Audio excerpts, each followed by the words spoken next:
Ladies and gentlemen, welcome to another edition of the Playmakers Bar Podcast, the NFL edition. And today we're going to finish our division talks with the North. So we're going up north, the AFC North and the NFC North. But before we get started, you already know me down there, the Playmakers son, and you know who's always with me. Dallas Glenn, how you doing? Doing good, fellas. And coming back for another week to talk with the Playmakers is Jason. What's going on? All right, man. How you doing? Just kind of kicking it. Glad it's a good old Wednesday. So let's get through this. Hump day.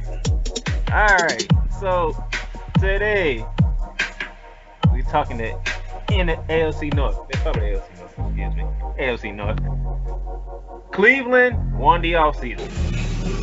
Pittsburgh has no more distractions, and there's no more Flacco behind Lamar Jackson in Baltimore. And then there's Cincinnati. With that being said, Jason, break down the AFC North. All right, man. I mean, well, it's tough. You know, the Browns are definitely going to be monsters with all the new additions. I mean, Hunt's still sitting back there, but that's behind Chubb. I mean, they have OBJ now, and just gives another weapon for Baker to toss the ball around to. From there, I mean, Miller is on a suspension.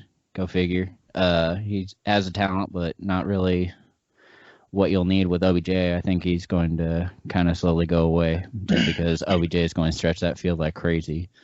You have Landry for the short passes, and I just think Njoku's there to also kind of get in the slot and bother people and just help with blocking. And then, I mean, Chubb, I feel like he's just going to keep that job at least until he has some help or they start to relieve him a little bit with Hunt in the back part of the year.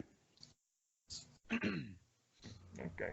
That's what you got for the AFC North. It's interesting because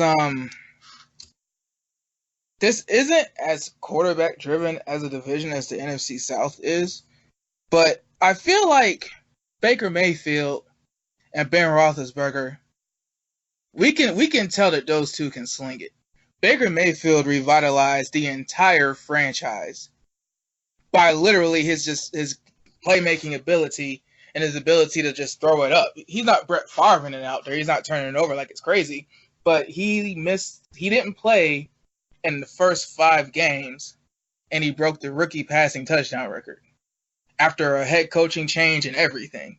So, I mean, I feel like the lauding and praising that Baker Mayfield is getting, I feel like it's warranted. I don't think it's going to go through much of a slump because I think Freddie Kitchens is building an offense that is tailor-made for him. Likewise, the Steelers now are completely different than the Steelers in the last decade.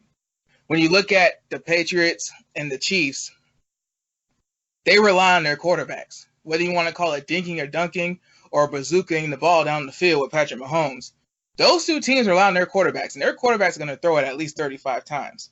I feel like when it comes to the out-of-division games, and with a division like the North, that's what it's going to come down to, the out-of-division games, I trust Ben Roethlisberger and Baker Mayfield more as passers than Lamar Jackson. Even though Lamar Jackson's body is still young, you have to wonder, after seeing Andrew Luck's thing, Cam Newton right now, and Michael Vick's career, you have to wonder how many 16-game seasons is Lamar Jackson going to have if he doesn't follow Aaron Rodgers' advice to slide more.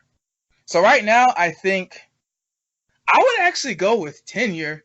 Right now, I think the safe pick would be the Steelers, simply because James Conner, before the ankle injury, was a decent replacement. He had really, really good numbers, but we're comparing him to Le'Veon Bell.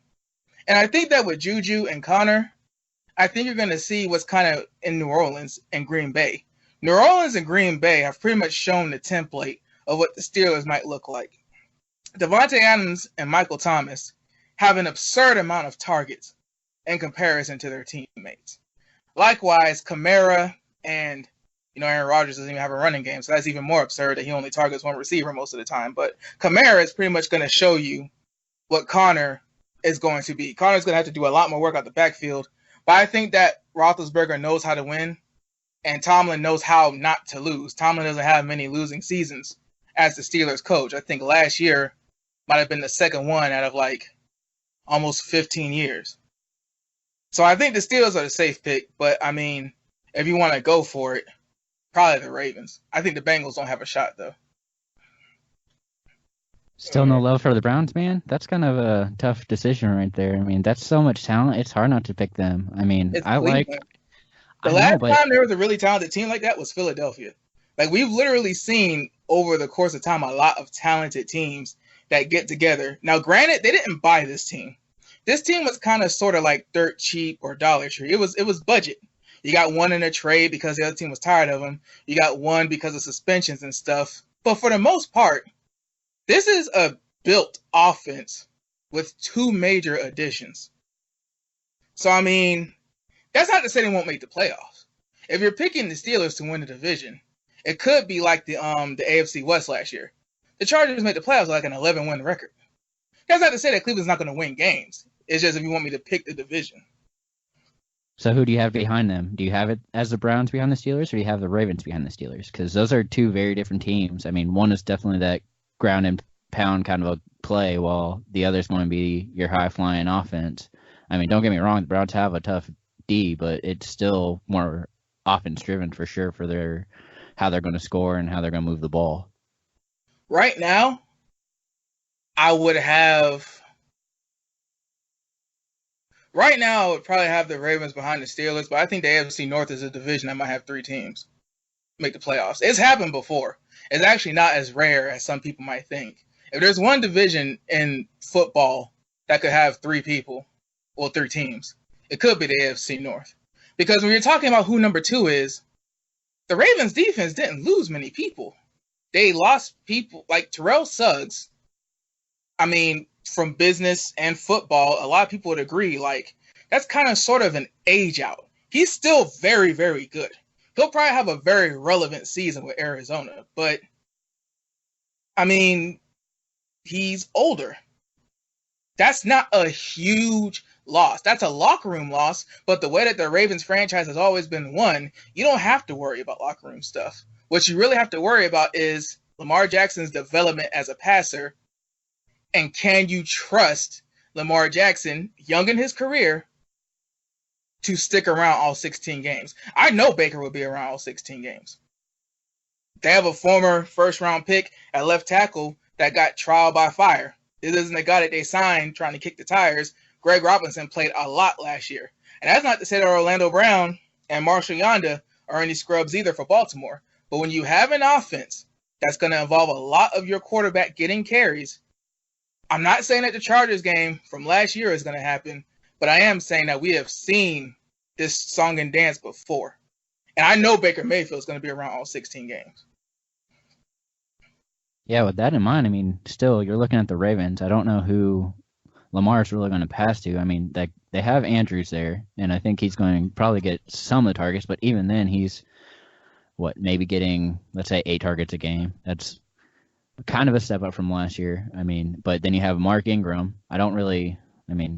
He's kind of sketching back, but it's just not somebody that you're going to really rely on to do that. I mean, and then, of course, you have him carrying it, but, who is he really going to pass to? That's the big issue I see in Baltimore. I mean, their defense, yeah, like you said, they didn't really lose anybody, so they're still going to be in games. I mean, but again, bringing up last year, you saw the Chargers take the ball away from him, and what did he have to do? I mean, the score doesn't really reflect it because they kept him down for 3 out of the 4 quarters, and then they knew that they had it clinched pretty much, so they let up. But that's one of those things that you can't just rely on your quarterback. And I know he says that they're going to change the offense around to be something that you've never seen before, but again, what are you really looking for in that team to have them as a number 2? I mean, I could see the Browns and Steelers, but nobody's even talking about the Bengals, and that's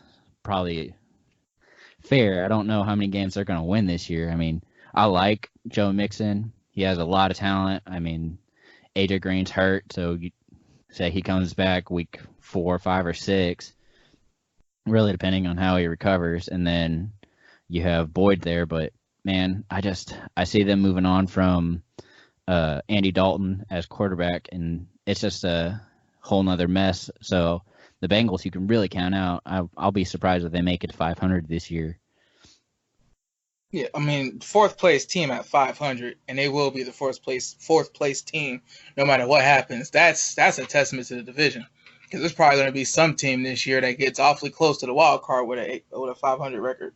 So I mean, but to your point, I mean, it's weird because the Ravens are kind of like that anomaly. The 2000 Ravens, they're notorious for not scoring a touchdown in 5 consecutive games. Then the 2013 Ravens, I know they had Torrey Smith. And after that, you're starting to wonder. I think they had. Was that Mike Wallace's year? Hmm? Was that Mike Wallace's year? Or is he later than that? Dude, I forgot Mike Wallace was a Raven. That might have been. But no, like seriously, like that Super Bowl was basically touted as like an old school Super Bowl. Like everybody knew what was going to happen. So when you look at the Ravens' 2 Super Bowl wins, the defenses definitely get the credit. I can understand your point about who are they throwing to, but it's like there's literally one franchise over the course of NFL history where you look at and it's like, yeah, they have a thick power running back. They have a walking Hall of Famer at guard. They have a great young right tackle. And they have a quarterback that's not going to lose them games. He's probably going to win them some. Like, the Ravens formula, for whatever reason, works for them. The Jags have tried it. The 49ers tried it. Tennessee's trying it right now. Nobody else gets that formula right in the modern era but Baltimore. So it's not so much that, on paper, I don't see what everybody's talking about with Cleveland, but at the same time, it's like, dude, like, this isn't LeBron James when he was with the Cavaliers. When LeBron James went back to the Cavaliers, you would have been stupid to not think that the Cavaliers were a contender. Dude, no, this is like the Browns. And this isn't even like, the old Browns. This is the 1999 to present Browns. They have talent, cool, but I mean, what have they shown you in the past to make you think that they're going to cash in on a young head coach who knows how to use his quarterback, a quarterback who knows how to throw it up, and 2 number ones at wide receiver? What's Cleveland given you in the past? Well, I mean, now that I think about it, that 2015 year, it was actually Steve Smith Sr. I mean, he was the leader there who really, I mean, that's a solid wide receiver. I mean, granted, he was older, but he had a lot of talent, and he's one of those people that really just, I think, helped carry that team to that Super Bowl. Steve Smith won a ring, brother? Huh. I don't know why I thought it was the 2013 year. But I mean, yeah, so, but nope. Even still. He did not win a ring. Okay, so he didn't win a ring with Baltimore. Nope. Okay. So yeah, but even still, if you want to go to when Steve Smith was with Baltimore, Steve Smith was so good when he was in Baltimore because the kind of person that Steve Smith has established himself to be, he was pissed that people wrote him off because of his age. He was literally on a revenge tour because people wrote him off because he was older. So even then, Steve Smith played so well because he knew that he was an old man in the NFL. That was the whole precipice of him being the way that he was in Baltimore. That's still not getting a prime wide receiver. Even Michael Crabtree last year, it's like, dang, Michael Crabtree left and didn't want to re-sign with the team, but like, who's Michael Crabtree with now?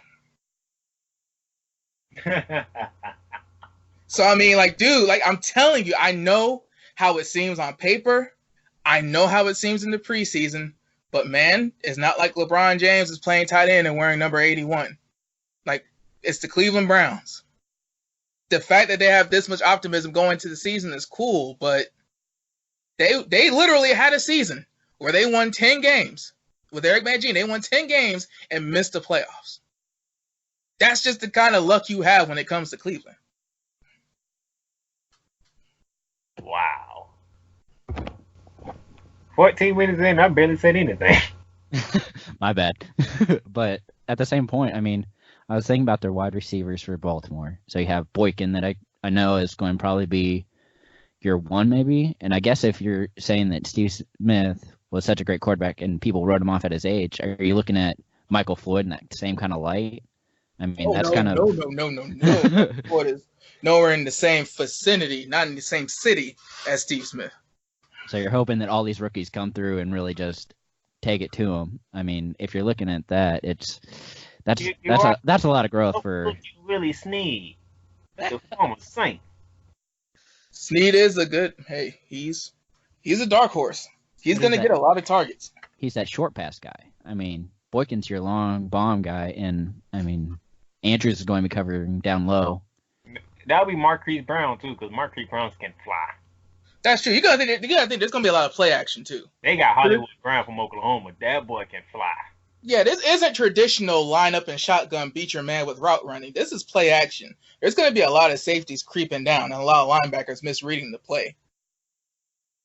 What about they got speedsters. It's the better of the hands because they're gonna be catching some balls in traffic off those play action plays.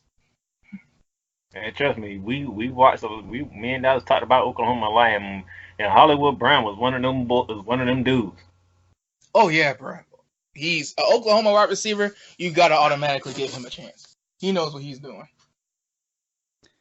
Yeah, and so let's look at the Steelers real quick. Moving on from the Ravens. They have no more distractions. It's James Conner, Juju Smith-Schuster, and we really don't look in the preseason like that. But I must say, James Washington has been very impressive in preseason. I wonder if he can carry it over to the regular season. Because Oklahoma State, him and Mason Rudolph, that was the connection. Can he do that with Ben now? Because Mason Rudolph's the backup, so.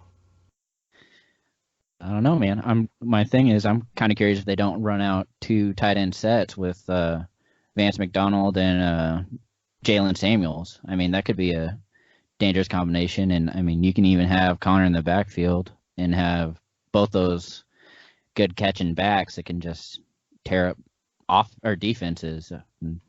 It's hard to say.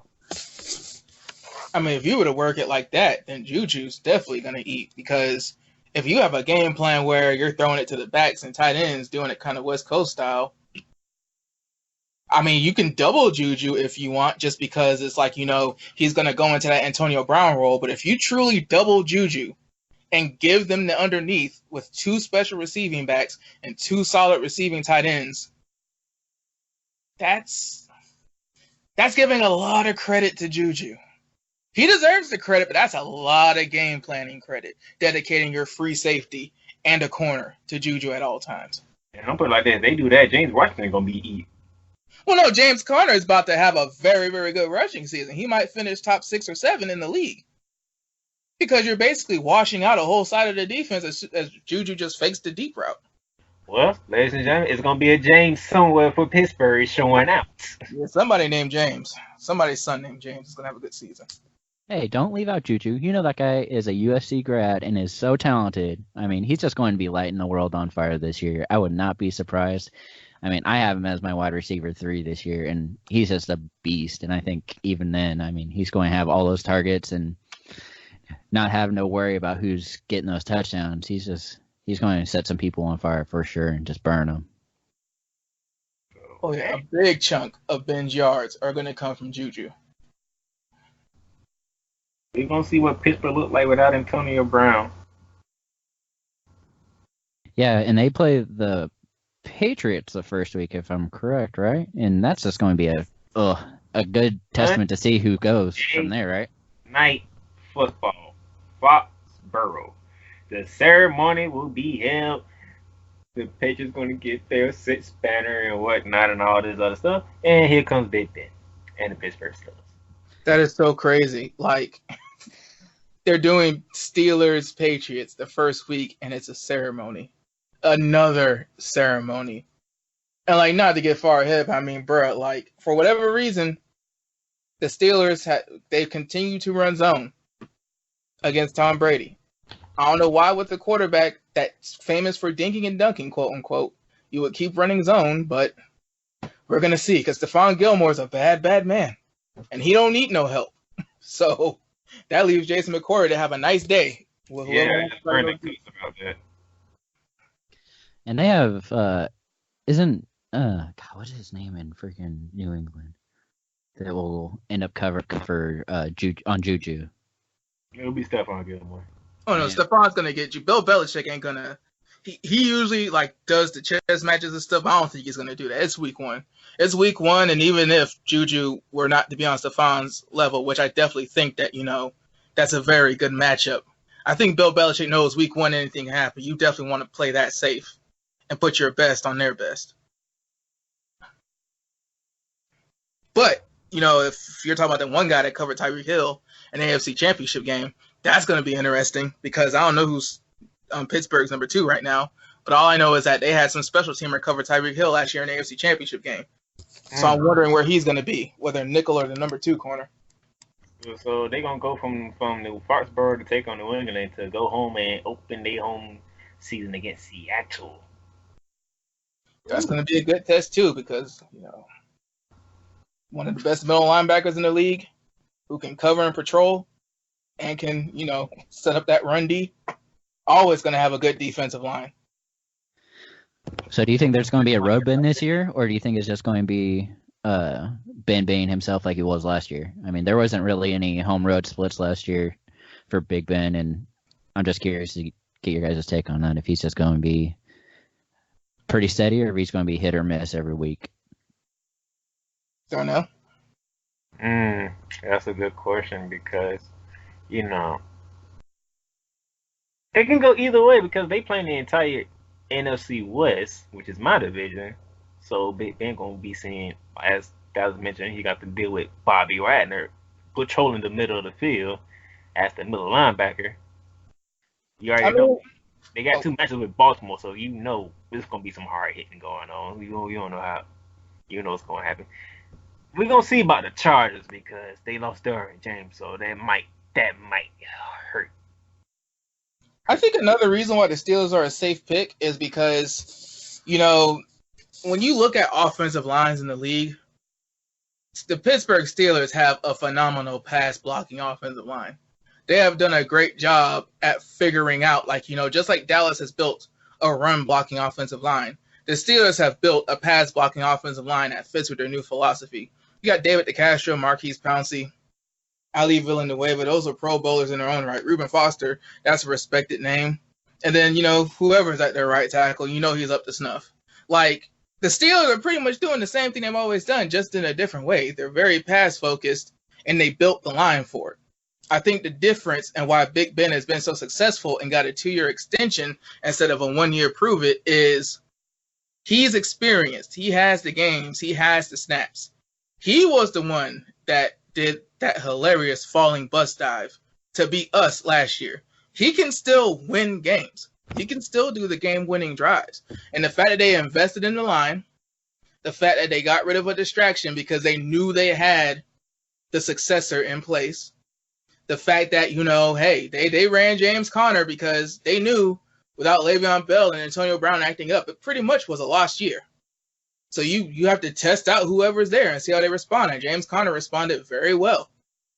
They might have drafted another weapon. So, I think the way that the team is just built, I think it's built for Ben. It's built to give Ben time on the sideline. It's built to give Ben the ball back. And it's built to protect Ben so that he can keep having those 40 passes a game, pass attempts a game games. So I don't think that Ben Roethlisberger is really going to take a dip. I think that Pittsburgh did the same thing New England did. They built the line.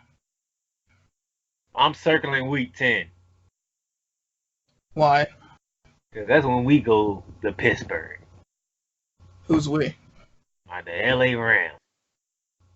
Is that really going to be a game that you want to watch? I think that's just going to be so brutal. I mean, if all the players for the Rams stay healthy, it's just going to beat up on the Steelers. I mean, their defense is another one that's pretty solid. They're one of those teams that has all the pieces that you can't really just cover one guy. I mean, it's going to be a tough one.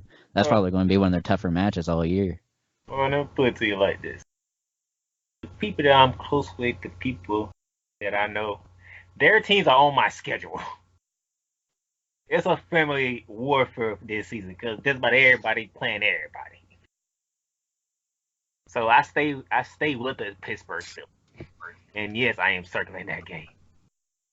Now, interesting enough, to get back on track, Cleveland Browns won the offseason. They have 2 former LSU Tiger wide receivers, best friends at that, in Jarvis Landry and OBJ. David Njoku is a good tight end, up and coming tight end. You have Nick Chubb. Kareem Hunt will be back after 8 games, so he'll be back in week 9.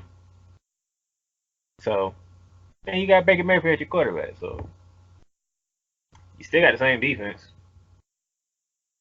Yeah, the defense not something to sleep on. I mean, they were pretty solid last year. You really saw it or not, they did an awesome job keeping the Browns in games for that entire season. And But I have to say this though, because Dallas, have we ever seen Cleveland in primetime action before? Yeah. For whatever reason, yeah. Not this much though. No, this No, is third amount. okay. Let me rephrase it. I don't mean Thursday night. I mean like actual like prime time game of the week type. Like everybody, hey, this is the game to watch. Unfortunately, yes, but not this much. The OBJ effect that he was trying to explain when he had one of his many quotes about the Giants over this offseason is basically what Cleveland's getting. The New York Giants have been ass for the past couple of years, but they had one of the biggest stars in the NFL. Now Cleveland has one of the biggest stars in the NFL and a growing star. You're not going to miss out on those ratings. You're not going to show the Jets just because they're in New York. The reason why I say that because the Rams coming to Cleveland Sunday Night Football week 3. Mm-hmm. So we talking legit. Y'all is on prime time. We gonna see what y'all really made of. And then they at San Fran on a Monday night. Pittsburgh, that's on a Thursday night. So you got Pittsburgh on a Thursday night. You got 3 primetime games. I should take that back, make it 4, because they did the Jets on Monday night the week before they played the Rams. Mm-hmm. At the Jets, home to LA, at San Fran, home to Pittsburgh is they primetime night games. What you gonna do, Cleveland?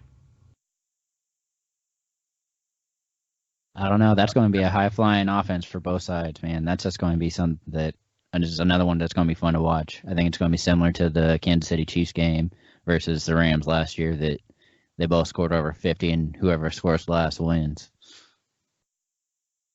So yeah, it's definitely going to be a shootout because,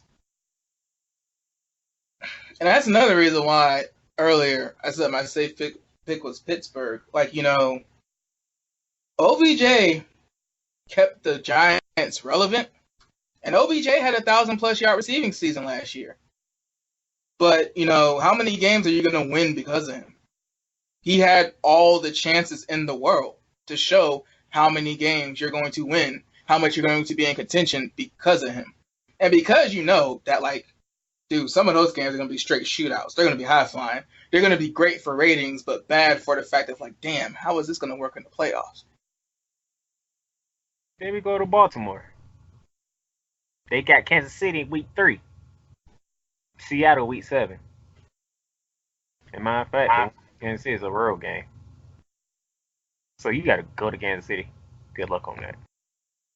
Yeah, playing in Arrowhead's not the place you want to play, especially, as a younger quarterback. That's going to be a tough one for Jackson to try and figure out what's going on. They have to come in ready to not be able to hear anything and just work back from there because it's going to be tough.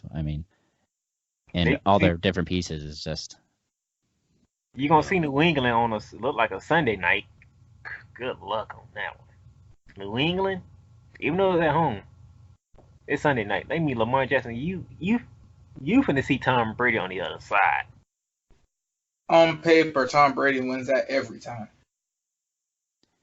Yeah, and is Baltimore really... that's close enough to Boston that they can just kind of travel there. I'm not too worried about that being a home game still for the Baltimore Ravens. I feel like that's going to be another trouble Foxborough, pretty much. So. And you got a Monday night game, and you come to LA to take on the Rams on Monday Night Football. Jesus Christ! Just about the AFC North or your Rams. They play the whole NFC West, so. I think it looked like they got Seattle on the road. Oh, Lord, they going to Seattle. That'll be more of a grinding game. I feel like that's just going to be Carroll trying to slow it down and really just contain Jackson. I mean, that's going to be something that he's good at, and they're just going to have the ball way too much. It's not going to go well for Baltimore there. I'm going to leave it right there. So Dallas says, safe pick, you go Pittsburgh. If you want to go what you see on paper, that's all well and good. But Dallas says Pittsburgh, right? Yep. I'm saying Pittsburgh, too. I'm going to be like Stephen A. Smith. Show me something first. When the last time I seen y'all in the playoffs? When the last time I seen y'all win the division? When the last time I seen y'all contend for the division? Yeah, I'm telling you, man. I've been saying it all offseason. I really like the Browns. I think it's going to be a big turnaround. I had them last year making a big jump. I feel like they did. Now they have an additional piece. They have all the right pieces to move forward. I see them probably getting a wild card, not so much and leading the division, but they're definitely getting a wild card in my opinion, and it's going to be a tough game for them. So it'll be one of the higher scoring offensive for sure. That's what we got for the AFC North. With that being said, let's take a quick break, and we're going to come back. We're going to talk the NFC North. Ooh, yeah. Another defensive side. Let's go. All right, so welcome back. Now, Dallas, I'm going to give you the NFC North. Oh, okay. You want me to start off? Okay, good. I'm going to let you start the NFC North.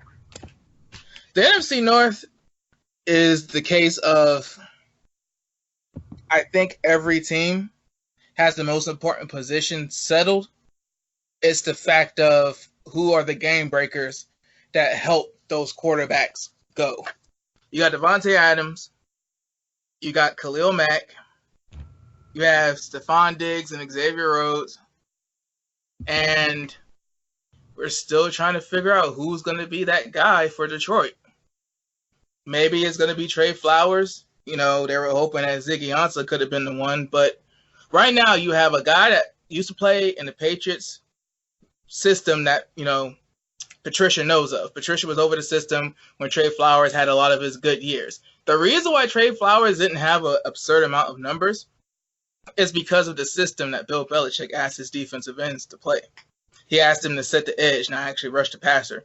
That's why he didn't have a crazy amount of, numbers. But at the same time, his old coach knows exactly what he can do in a different system that asks him to attack.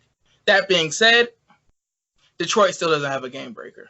They saw Matt Stafford just throwing it up, hoping for the best, with a crappy offensive line, an inconsistent run game, and a defense that just makes you wonder why. So they're pretty much taking the Bengals spot that we did the last time. And you're basically going between Kirk Cousins robbing them of $84 million, Aaron Rodgers having one guy to check it to, and hoping that he has a defense to keep him in games, and Chicago, who seems to be the most completely built team. They have Allen Robinson. They have a receiver. Mitch Trubisky. They have a young quarterback that's going to keep growing. They have, Kyle Long, solid offensive lineman that anchors the line, that helps to have the decent running game.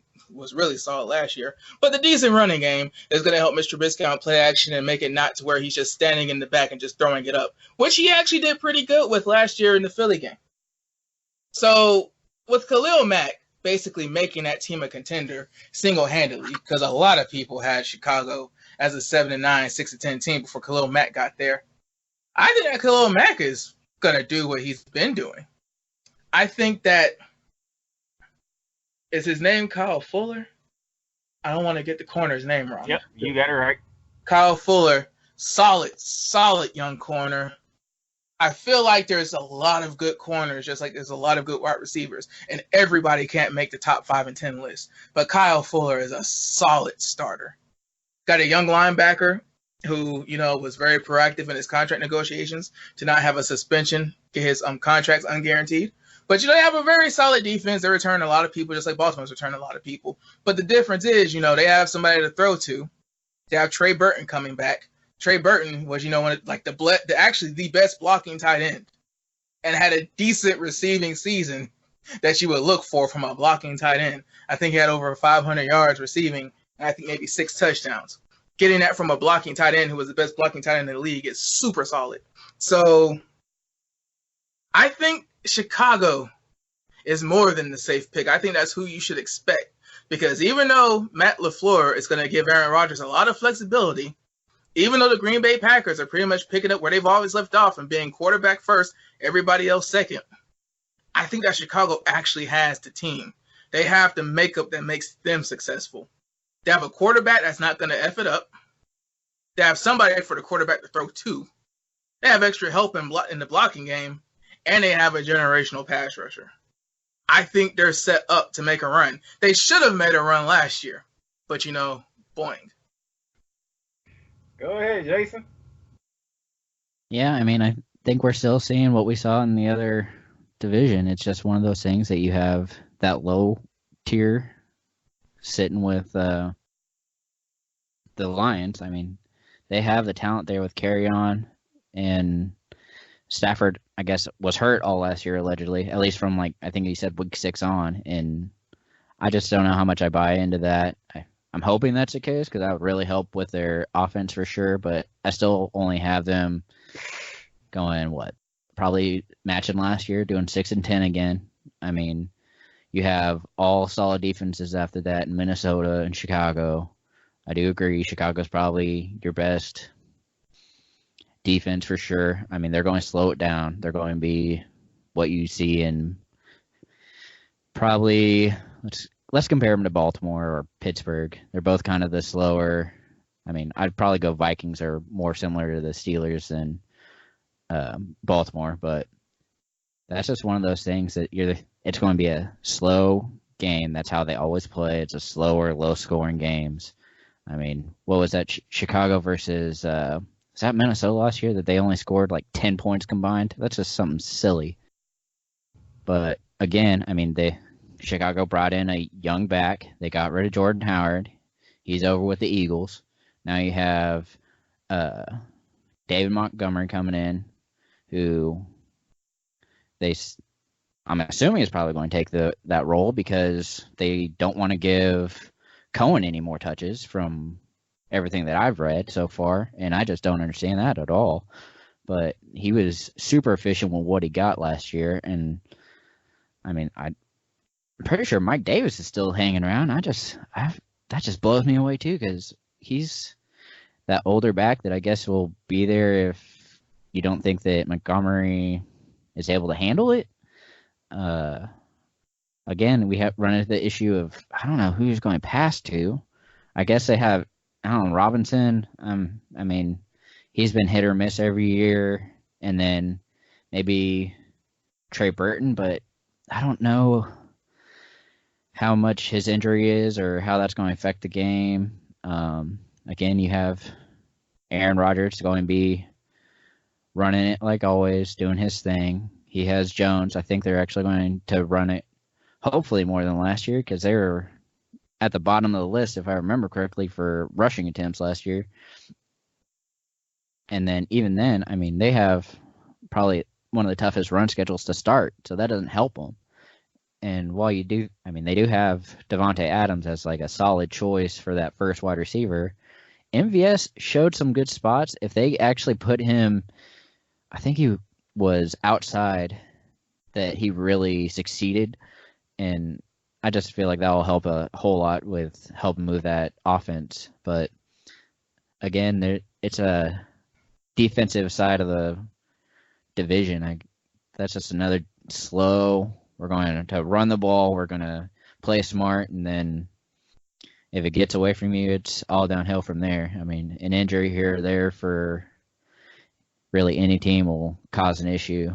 I like the talent of Mitch, and a lot of people don't realize that he ran a lot last year. I mean, he moves around in the pocket. He's able to get out and give time to all those players. That's why I think the tight ends were so successful last year. And then, I mean, I'm hoping that these running backs will help him stay on his feet, at least try and stay on his feet for most of the year. And, man, I like Kenny Golladay, but I don't know how I feel about him being the number one wide receiver on the team. like I said, I really hope Stafford's the one able to get to him, and it was just his back. But you're going to have to hope the seniority of Marvin Jones coming in and being that guy will really help that team, because having him somewhat beaten up last year just really hurt the team, and getting rid of Tate was another issue. So, I'm first let me apologize since I was in the AFC North.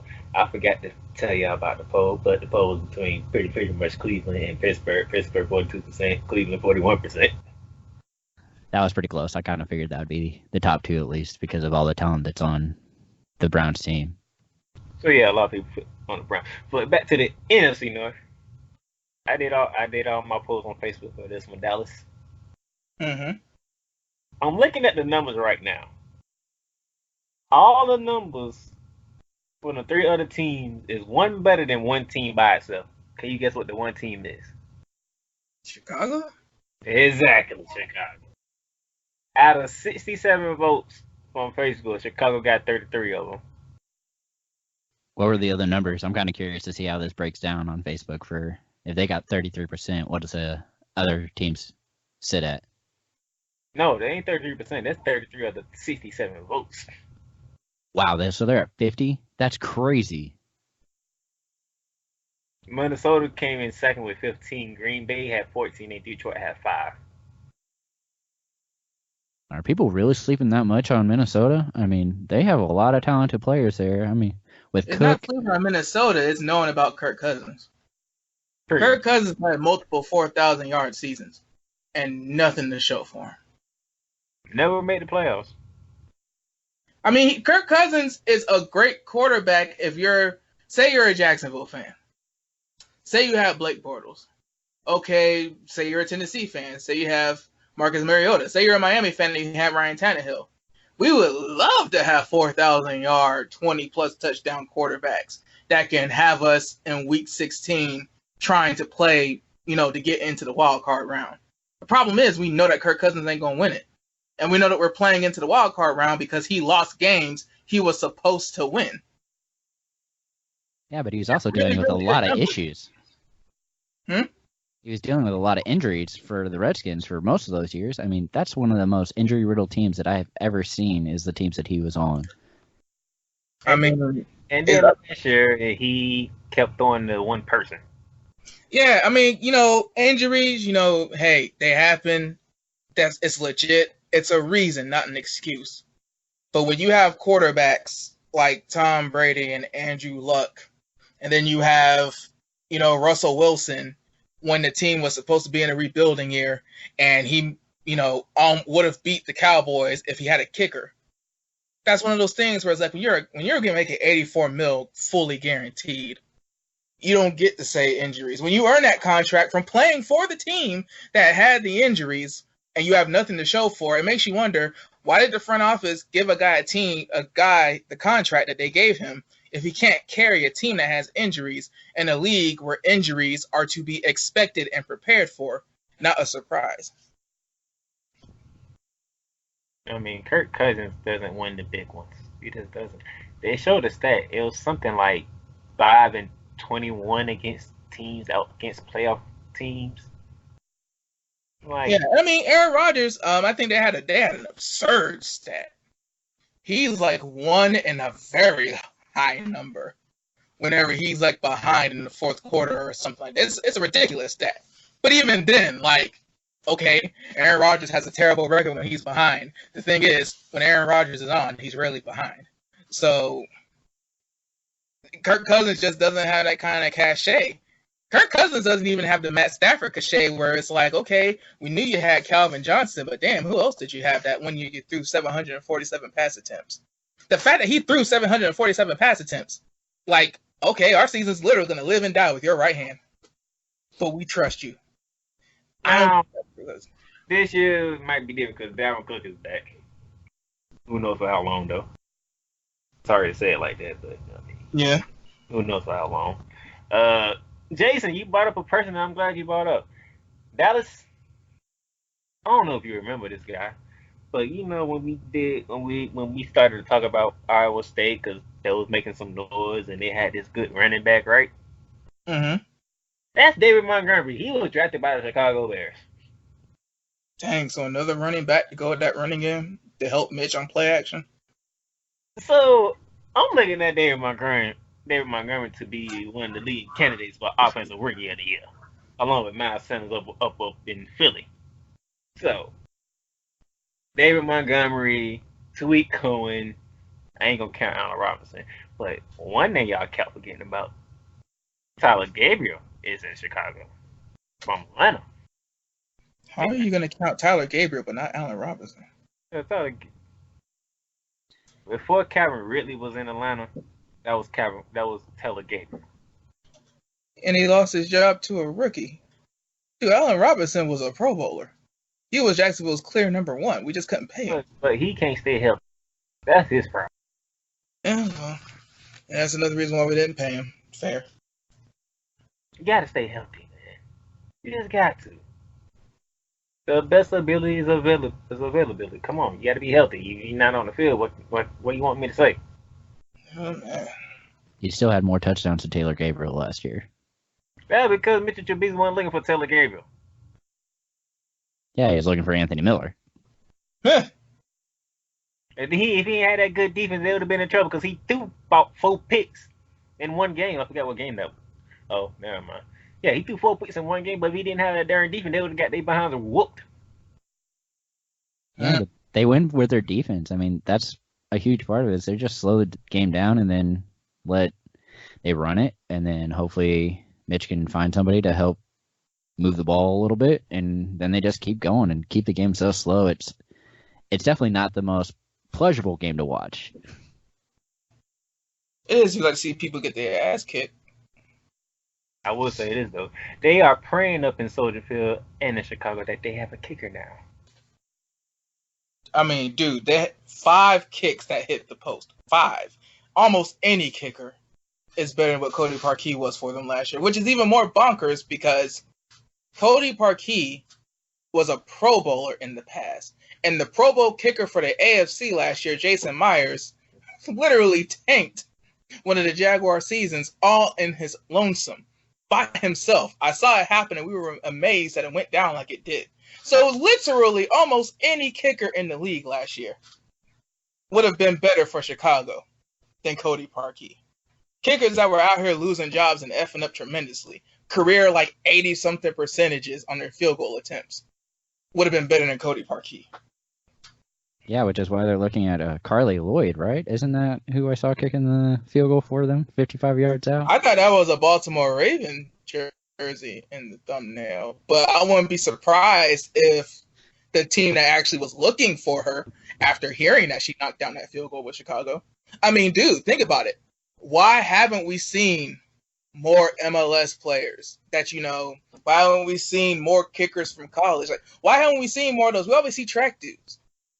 We always see, guys who barely played the rookie punt returner for Cleveland.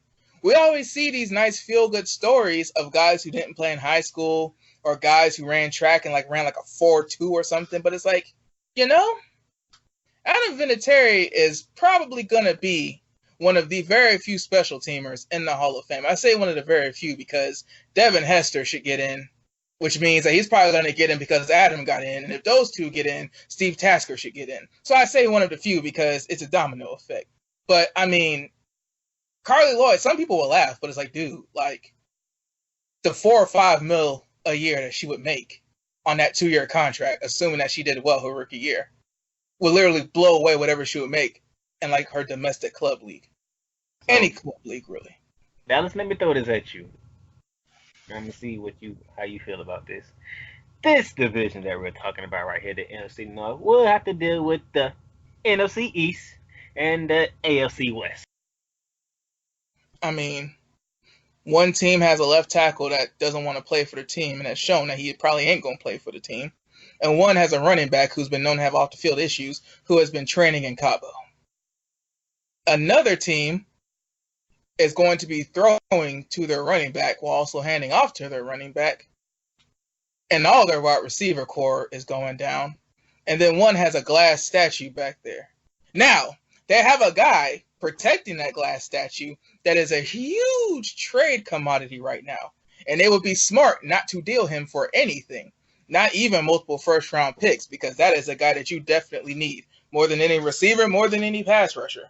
But when you look at the NFC East, I mean, okay, that's cool. What about the AFC West? That's understandable.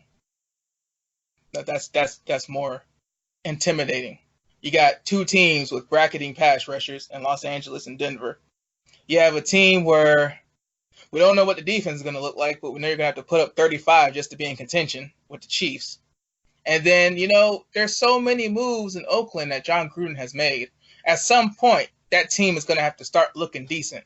At some point, that team is going to have to start looking worth a damn because, wow, that $100 million is fully guaranteed, and that's going to be a high ticket to fire that man. But I'm glad you brought up Oakland because Chicago plays Oakland in London on October 6th. With the way Antonio Brown has been, that could either be really, really good or really, really bad. I hate London games. Pretty much anything overseas. It's so hard to predict anything, and I really like the offense that Oakland's put together, but that Chicago D is going to be something that is going to be tough to play against for sure. Matter of fact, this is Chicago's first half of the season. Green Bay, at Denver, at Washington, Monday Night Football. Minnesota, Oakland, at London, the Saints, Chargers, at Philly. Yeah, I think they're what? I hate to say it, but I think they beat my Chargers. But other than that, I think that they potentially lose to the Saints and maybe the Eagles in the first half of the year. Probably. Green Bay, I'm just gonna give you that first. Green Bay, Chicago, opening night. Minnesota, Denver, Philly, Dallas. Yeah, I mean, I think they lose the first two games, at least. That's two divisional games already. I know. It puts them behind. I wish I had a good answer for it, but it's going to be tough. But I'm not worried about the Broncos. I think they might be able to scare away the Eagles, and I'm not sure how I feel on the Cowboys, but that's a team that is going to be hit or miss too. I've been thinking about it all day I don't know how their contracts are going to work out with Dak and Cooper and Zeke. I mean, they have the money there, but are they going to pay them all, or is somebody going to move on? If so, I'm kind of want to move away from Cooper on that one. Yeah, with the way that team is built, and just in general, if there's one position in the NFL where you're going to find a guy, whether he's undrafted or a first-round pick, it's wide receiver. Amari Cooper had a great year for Dallas and really rebounded after being traded. But when you think about the fact that you got to pay a quarterback and you have to pay the running back that is the focal point of your offense, and quite frankly, might be the best running back in the league, considering the fact that he doesn't even catch balls at the backfield like that. He wants to be paid like it. And he wants to be paid like the number one running back in the league. Exactly, which is crazy to think because all this is happening for a contract that's probably going to equal being $52 to $53 million. It's funny because, $53 million is nothing to sniff at, but it's like, dude, wait a minute. Jerry Jones, the owner and general manager of the Dallas Cowboys, won 3 Super Bowls with the best running back of all time, who ironically was the rushing champion all 3 seasons they won those. You mean to tell me all this is over a $53 million contract? You just gave DeMarcus Lawrence $100. You're about to give Dak $150. Because you're going to sign him for 5 or 6 years. At $30 million a year, that contract's going to be absurd on paper when they report it on the ticker. And you mean to tell me all this is happening for $53 million? That's what we're going to do. We're going to leave it right there. AFC North and the NFC North. Me and Dallas official division picks will be taken care of next week as we get ready for week 1. But before we close out, we got to talk about it. There's nowhere else to end this. So, Jason, let's talk about Andrew Luck. Man, while I totally respect that move, I feel like he's definitely doing what's right for him. That's a one that just really hurts that division. I mean, No, I no. like Brissett, but I don't think it's not going to be the same for that team for sure or that division. I think really puts Houston on top pretty clearly there. Huh. Oof. Dallas, that is your division. Your biggest, as a Jaguar fan, one of your biggest problems. Yeah, I like from the outside looking in, I don't blame anybody for thinking that this puts Houston over the top.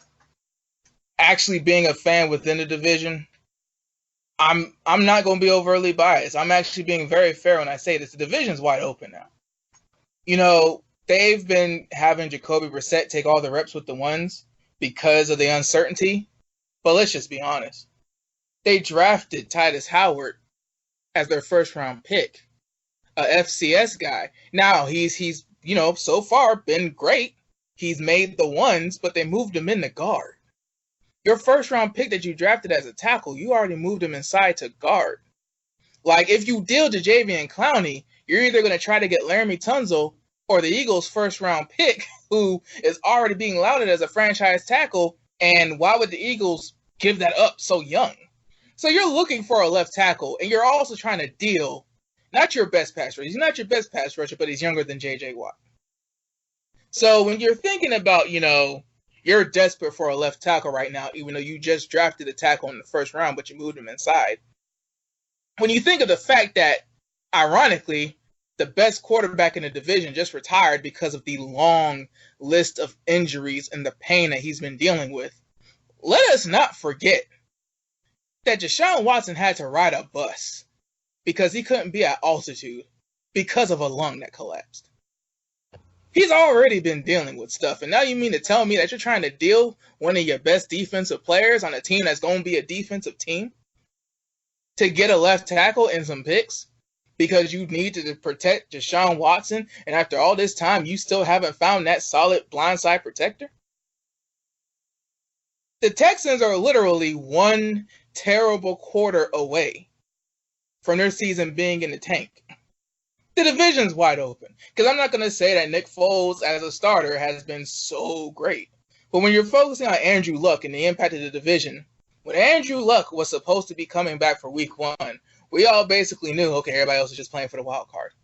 When Andrew Luck came back last year, he took like a 4-12 team to a play-in game. Won the play-in game on the road. Skunked the division rival that won the championship game. And yeah, the Kansas City game wasn't that hot. Kansas City was coming off a bye week and all that good stuff, but it let you know what the future was supposed to be. And it let you know that it was supposed to be business as usual when it came to the Indianapolis Colts in the AFC South. So, I mean, it's a huge blow to the division just because, our ambassador, retired because of injury before 30. That was the standard bearer of our division. That was the guy where it's you didn't completely snicker when somebody said the words AFC and South put together. And for the Colts, man, that's rough because, they're saying all the right things. They're doing all the right things. I think Jacoby Brissett is a solid starter. I think he's going to put up those numbers that you want to see from your starter. But that's rough, man, because with Andrew Luck on the field, that team is built to be a Super Bowl contender. With any other quarterback on that team, I think that's just the way that they should have built it in the first place if they didn't want Andrew Luck to be retiring from injury before 30.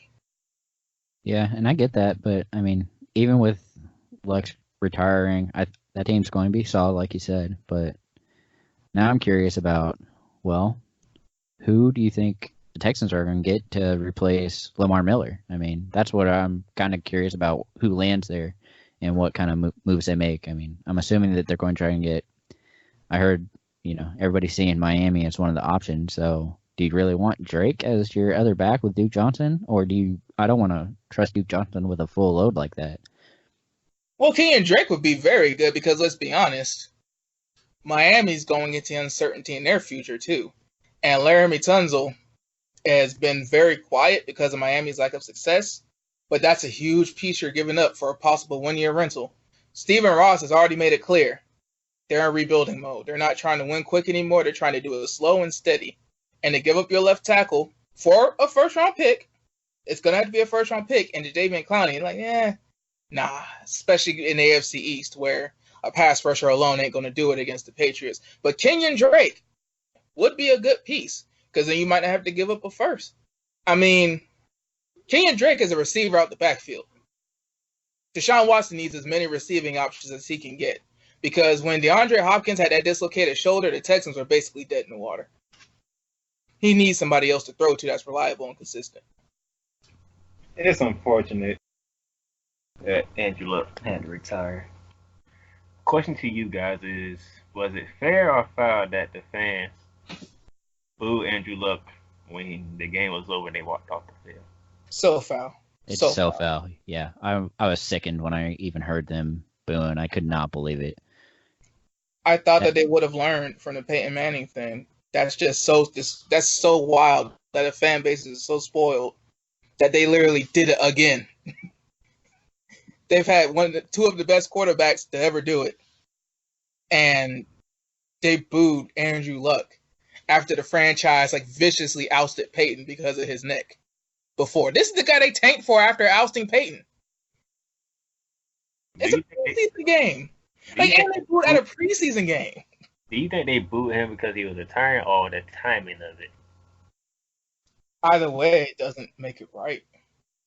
Because it's one thing if, I'm going off to greener pastures. Like Telvin Smith, for example. Even though Telvin Smith did it super early, he retired because he needed to step away for personal reasons. What does personal reasons mean? That's no reason to boo Telvin, but at the same time, it's like Andrew Luck was a broken man on that stage. Andrew Luck basically showed you that this was a man that had to make a hard decision.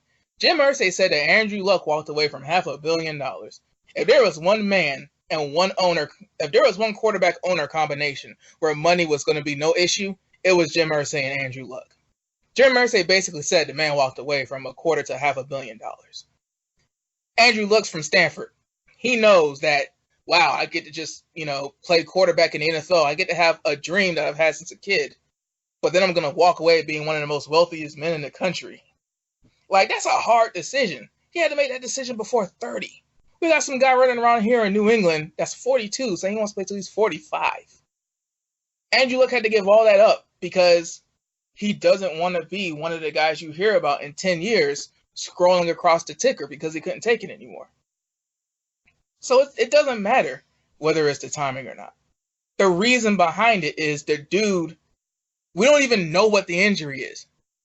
We don't even know what's hurting him at this point. His body is that broke down to where he's trying to fix one thing and he hurt another.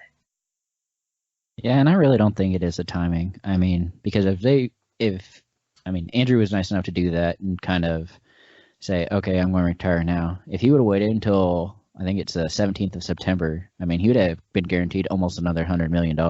And that just would be a whole nother issue that then I could maybe understand it, but the dude is telling you, okay, my body hurts. I'm done. I'm sorry. And if I could, this was my dream. I would love to keep playing, but I'm not going to play in pain. I'm not going to be able to give you all. And now that he has a kid and on the way and is married, it's doing what's best for him. And I really don't think it is timing. I think it's just they were upset because, well, had he done it sooner, which I understand, he thought he was going to get better, but had he done it sooner, we could have tried to draft a quarterback or could have drafted X, Y, and Z. Granted, I don't think they want to because I didn't really see any great quarterbacks except for Kyler, and they weren't going to trade up for that.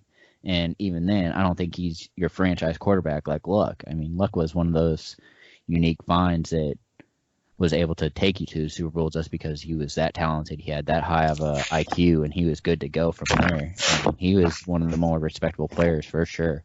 And seeing him go and retire is definitely tough, but definitely one of the better decisions. Gronk's the same way, right? You retire when you're at the top, and after having what looked like a bionic arm and bionic leg forever for being hurt so often, it's just one of those things that you do what's best for you and not what's always best for your fan base and your team. Man was dealing with injuries for 4 years. 4 years of rehabbing, pain medication. That's tough to deal with. Not only physically but mentally as well. It's rough when you're injured and you telling yourself, okay, I'm gonna get better. You get better, something else happens. Alright, we're gonna try this again. I'm better, something else happens. It is rough. Like I'm not even mad at him. Like, dude, if your body is that breaking down and it's killing you mentally, yeah, you might just get out. Let's go ahead and do what you got to do, because it's rough playing football. They had a stat, and I was watching First State. His first 3 years, Andrew Luck was sacked 100 times. So you can imagine how many more times he got hit. Yeah, because Andrew Luck, they actually showed it in a montage on Facebook, ESPN's Facebook page. Like, they actually showed when he's a good sport or when he's still getting hit after the ball's thrown. So sacks are just when he had the ball in his hands, not when he got hit right when the ball left, not when he got hit on late hits, like on runs when it's not a sack anymore. He took a lot of punishment, man. Andrew Luck, we wish you the best. You come back. If not, we still wish you the best. So with that being said, Jason, thank you for coming on. Yeah, man, it's always a blast to get to talk to you guys. So definitely have a good week and finish it out right. And Dallas, we have one more college football conference to talk about. The Pac-12 were already screwed their pooch early in the season. We're basically saying that, if I remember correctly, it's between Washington and Utah and Oregon, and somebody has to go undefeated. And, when we talk about schedules, Oregon probably ain't going undefeated. So, yeah, Pac-12, we saved you for last because, you had a chance to come out with a banger and you came out with a snoozer. Shitter, if you will. So, good for you guys, but we're going to talk about you anyway. So, we're going to recap what happened in week 0 of college football. Talk about the Pac-12 Dallas Miss and get you ready for literally week 1 of the college football. Yep. That should be. We'll see what happens. Until then, we'll catch you later. Later.